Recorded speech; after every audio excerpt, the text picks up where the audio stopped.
So this is a long-awaited video. I had said that I will be talking about this, but then I keep receiving other information. Today I'm like, no, I will be talking about motivation and inspiration. So it's really important to understand the difference between motivation and inspiration. And what do I mean by that? Basically, think about it this way.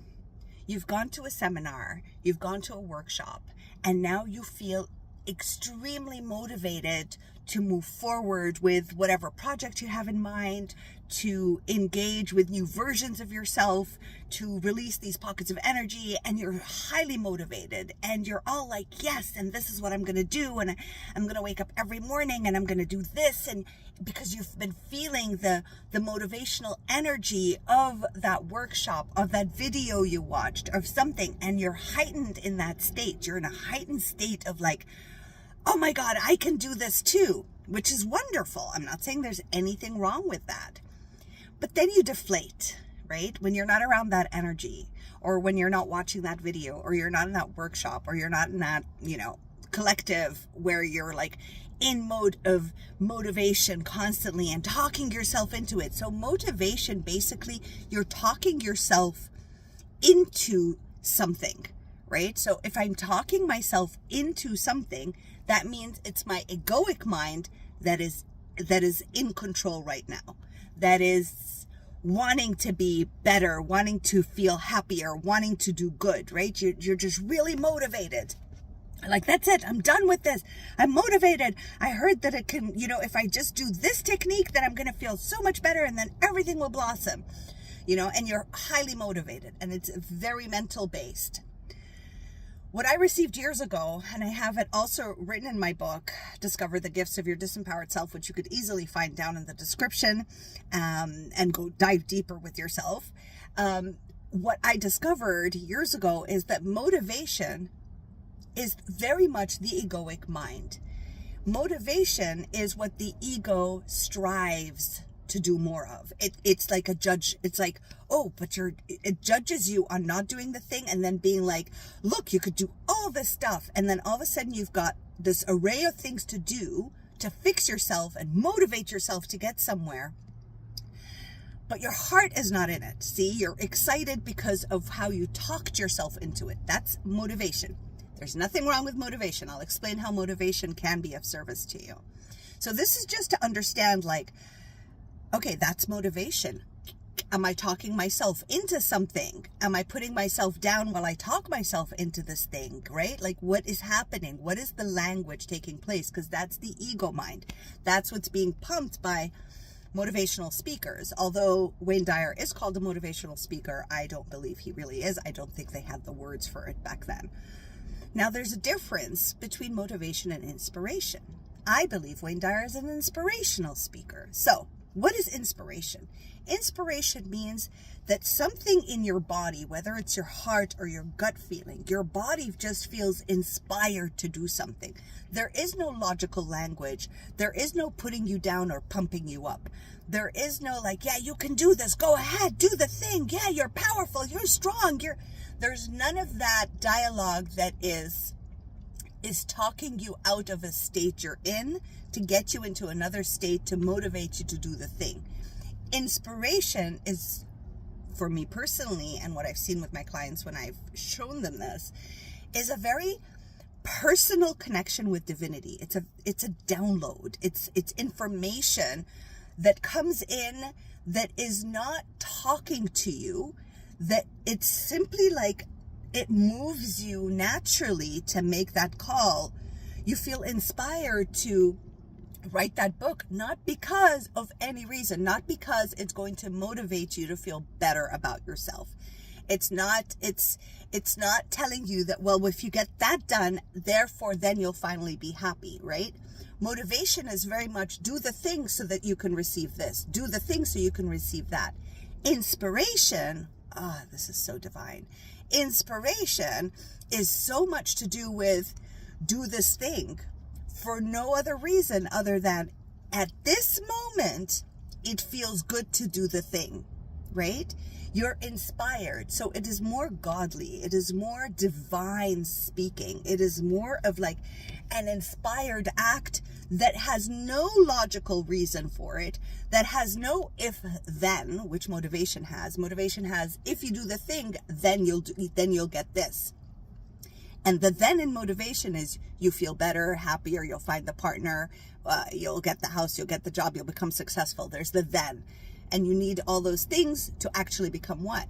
To become happier, to feel safer, to trust yourself more, to whatever it is that you want, right? To not feel alone. That's the then. Inspiration, when it comes in, it's very much now. Just for this moment, I'm asking you to write chapter 2 of the book. You get inspired. You see a bird and all of a sudden something happens and you're like, oh, you know, you're getting this information internally and you want to do something about it. It's also, inspiration can be as simple as go for the walk, sleep up a couch, take that break because maybe your body's frazzled, maybe your nervous system, maybe you're overdoing it. You don't know. So there's no logical interpretation. You don't talk yourself into it. Inspiration, there is no ego mind talking yourself into anything to get you to a place to make you feel better, right? It's just, and it could be as simple as sit in silence right now, and everything in your mind and in your ego is saying, this is not the time to sit in silence. Are you mad? Don't you want to get that career? Don't you want to do the thing? Go do it now. That's motivation, right? Now, how can we use these two beautiful things? We want to train our bodies and our minds that inspiration always comes first before motivation, right? We're usually motivated without being inspired to do it. Inspiration is a whisper, right? It's a gentle nudge. It is a thought, an idea, a feeling, a concept that has no then. It just is. Do the thing now. Put on the lipstick. Why? I don't know. Of course, your mind will be like, but why? What's the outcome? Will it make me happy? Will I meet my soulmate? Will I get the house? Will I get a client? None of that. That's all the ego mind talking.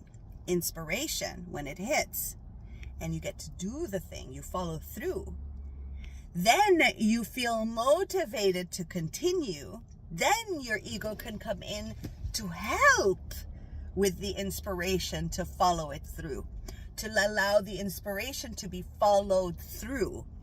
Then motivation can come in. Because once you're inspired, then you start to feel motivated. You are never motivated and then inspired, because inspiration has nowhere, you don't know where it comes from, how you receive it, what it's trying to tell you, and it has no logical or egoic explanation. The ego will want it to take control of that, and it'll want to start to talk you into it. So just notice, am I talking myself into something, right? And this is how it looks like talking to yourself, talking yourself into something.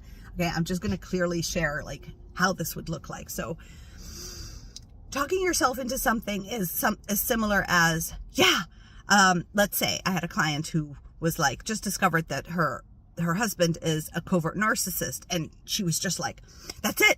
I'm going to leave and walk out, and I am powerful and I'm strong. I can do this. I'm going to walk away, and she's motivating herself to get out of what is so scary and what she just discovered. Unlike inspiration is, okay, I got to be with this knowledge. Now I have this new information. I'm just going to see what my next step is, even though my mind really wants to like protect and save me and do all the things.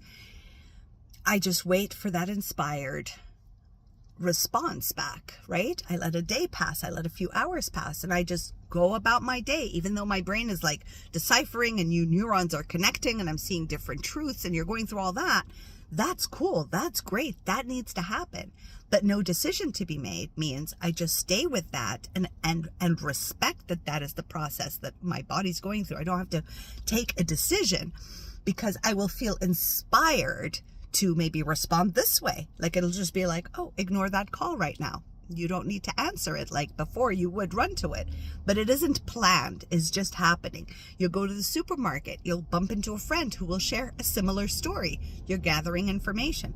That's inspiration. And then one day, inspiration will show up and say, get out of the house, right? But it won't be an emergency state, and it'll make no sense, and you won't know why, and you'll get out of the house, right? And then you'll be motivated, and then you'll feel this, hey, I'm stronger. I don't have to talk myself into, I'm powerful, I'm strong. I'm feeling that way. I am feeling because I'm following inspiration. I really hope this is making sense as an example. Another example is, you're motivated to be a success at work and be a success at work. So you're going to do the thing and you're going to do the thing and you're going to work so hard and do the. You're being motivated because when you do become successful, you can finally feel safe and seen and appreciated by the world or by your family. And you're doing all that. You're motivating yourself, right? There's an end result for you to feel better. Inspiration is, there's no end result. What will make me feel really good right now? Maybe to write a chapter of that book. What's going to make me feel really good right now? Right now. It's not because I'll be anything in the future. Just for now, what would make me feel good? And you just sit in silence and you hear the whisper, take a walk. Search for websites you want to work with. Talk to those friends. It's out of the busy work and it's just a guidance, right? And so you take that and then the inspiration inspires you to do something. And if you like it, you then motivate yourself to continue, right? Because it feels really good to do this. And that's the switcheroo we want to do. And that's how it works. And that's how it's helpful. I hope this makes sense and it's helpful for you. Truly, truly, my book, Discover the Gifts of Your Disempowered Self. There are so many golden nuggets in there. This book was inspired through me. Within the span of 2 weeks, I wrote this book. And then it took me a month to bring all the images I was seeing into Canva and drawing them to precision to put them in the book, because I was just seeing a lot of images. And I was like, okay, so because I'm a Neuro-Linguistic-Programming practitioner, I know that everyone uses different senses to understand. So I made sure that most of the senses, I couldn't put smell, but or taste. I couldn't let you lick the page. That would be so funny. That's interesting. But that would be gross. But the senses that you might need, which is your visual or, your reading, or if you read it out loud, your auditory. I still want to turn it into an audiobook to help more. But it's really dives into the disempowered versions of you, which are your limiting beliefs and your shadow combined into one word, and honoring it. And there's a lot about motivation and inspiration and how to decipher that and how the languages actually sound within you. We also want to highlight that we are going to do another amazing event of friending. What is it? Dating. Speed friending. God, the word just left me. So we're going to do this thing of speed friending again. We did it a month and a half ago, and we're planning on it in May. We're going to give you the dates. The speed friending, where you get to meet other souls like you, and you get to communicate. We give you a 10-minute window where you meet, and then we change rooms, and then you just get to meet other souls where you can intuitively talk to them. You can talk about all the wonderful things that you can't usually talk with the people in your lives. And if you're lucky enough, you have one or two of those. And you get to meet souls like you and have a very open, vulnerable conversation about anything and everything. No matter how woo-woo it is, it's going to be so much fun. So we're going to announce that. If you are interested to join, we have our email, expandwithmelrain@gmail.com. Send us an email so that we can add you there, so we can invite you to the Zoom, give you the Zoom link and invite you to that. So it's going to be extraordinary. And at the same time, if you want to join our private Facebook group, you can easily do that. It's so much fun in there. And another thing, we've got a freebie for you. You can take that. That's like a self check-in on a daily thing. You could just ask yourself these questions, and these questions really help. I mean, I really designed it perfectly with all the neuro-linguistic programming words so that you can dive in and like release any energies that are not yours. And if you're having a hard time with that, that is really just going to give you clarity on a daily basis. You don't have to ask all the questions if you don't want to. You can just pick and choose one of them and be like, well, this one resonates the most, and this is the one I want to ask myself every day. So that's really cool. What else? Oh, and if you are enjoying our content and you want to support us to continue giving you this kind of content and inspiration and channeling and download and whatever is coming through, then you're more than welcome to donate in our Buy Me a Coffee account. You'll find that also in the description, and it'll be really, really cool and really helpful. It'll just allow us to continuously maintain this platform and keep growing it and gathering more kind people to interact with. And again, I want to thank you so much for watching, for liking, for subscribing. New subscribers, thank you. Old subscribers, God, I love you. Thank you for your beautiful comments. So rejuvenating, so insightful. You're also attuned and tuned in. It's just a delight to have you as part of our YouTube friends. So we love you deeply and dearly, and looking forward to see you. And let me know what you think of being the disempowered and empowered version of you, and what motivation and inspiration, like really, really look into it and express, like, how does it feel for you? I love you. Mwah. Bye.